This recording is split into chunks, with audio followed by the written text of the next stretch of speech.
Assalamualaikum warahmatullahi wabarakatuh. Kembali lagi di channel Marsha Subiakto. Pada kesempatan kali ini kita akan kembali membahas informasi menarik. Kali ini kembali terkait dengan honorer dan P3K ya. Jadi hari ini kembali ada informasi atau berita menarik berkaitan dengan honorer dan P3K ini. Ada Menteri Dalam Negeri ya, Bapak Tito Karnavian, yang menyampaikan bahwa ada isu berkaitan dengan honorer titipan menjelang dibukanya seleksi P3K di tahun 2024 ini untuk gelombang kedua ya. Jadi sebenarnya isu honorer titipan ini sudah sejak lama gitu ya.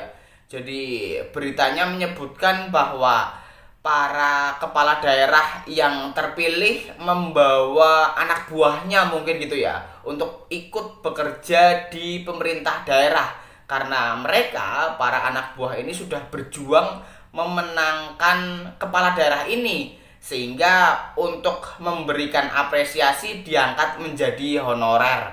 Sehingga hal ini yang menyebabkan honorer di Indonesia membludak gitu ya.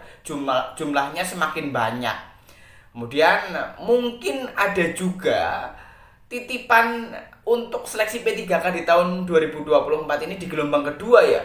Jadi mungkin bisa jadi unit kerja memasukkan nama seseorang gitu ya, yang dia sebenarnya bukan honorer atau sebenarnya dia tidak memenuhi syarat untuk ikut seleksi P3K di gelombang kedua, tetapi diberikan rekomendasi sebagai honorer, sudah bekerja minimal 2 tahun di instansi pemerintah, sehingga dia bisa ikut seleksi P3K untuk gelombang kedua. Dan hal-hal semacam ini harapannya tidak terjadi lagi ke depan. Dan ada usulan dari salah satu profesor ya, guru besar di Universitas Padjadjaran, bahwa seharusnya rekrutmen honorer itu dilakukan secara transparan dan terbuka, sama halnya seperti rekrutmen PNS, rekrutmen P3K, dan rekrutmen bersama BUMN. Walaupun kita belum tahu apakah hal ini bisa dilaksanakan ke depan, karena rencananya menurut Undang-Undang ASN ke depan sudah tidak ada lagi honorer.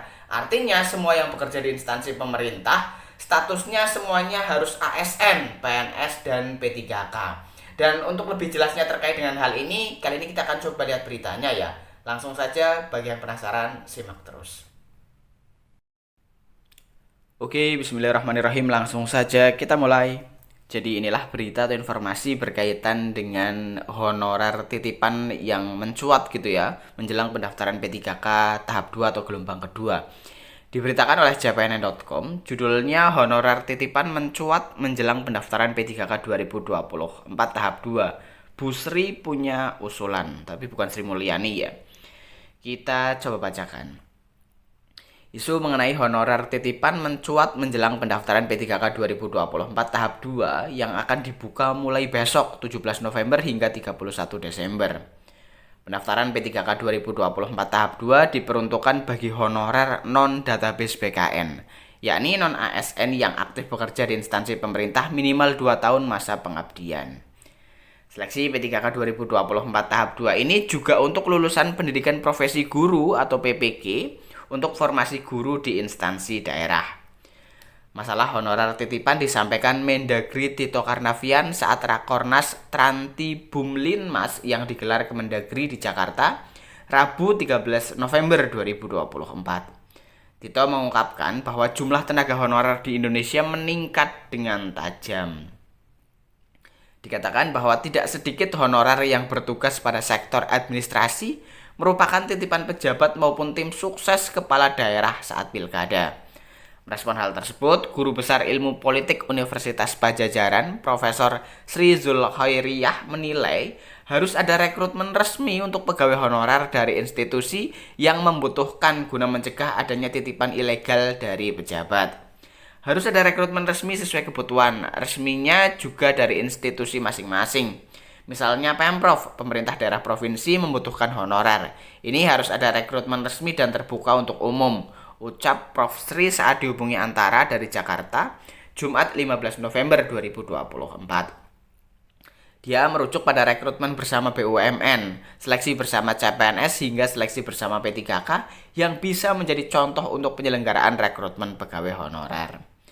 Meskipun terkesan sulit dan kompleks, Sri berpandangan bahwa hal tersebut harus dijalankan demi keadilan dan transparansi dalam penerimaan pegawai honorer. Seleksi bersama juga bisa menjadi upaya konkret pemberantasan KKN, kata Sri. Lebih lanjut, Sri juga merasa bahwa metode pengawasan tentu harus ada. Pengawasan yang dilakukan untuk seleksi pegawai honorer tersebut harus disesuaikan dengan kebutuhan dan kondisi di daerah masing-masing. Menurut Sri, metode yang sama tidak bisa digunakan di seluruh daerah di Indonesia karena permasalahan yang dihadapi berbeda-beda. Budaya dan kebiasaannya juga berbeda, ucap dia.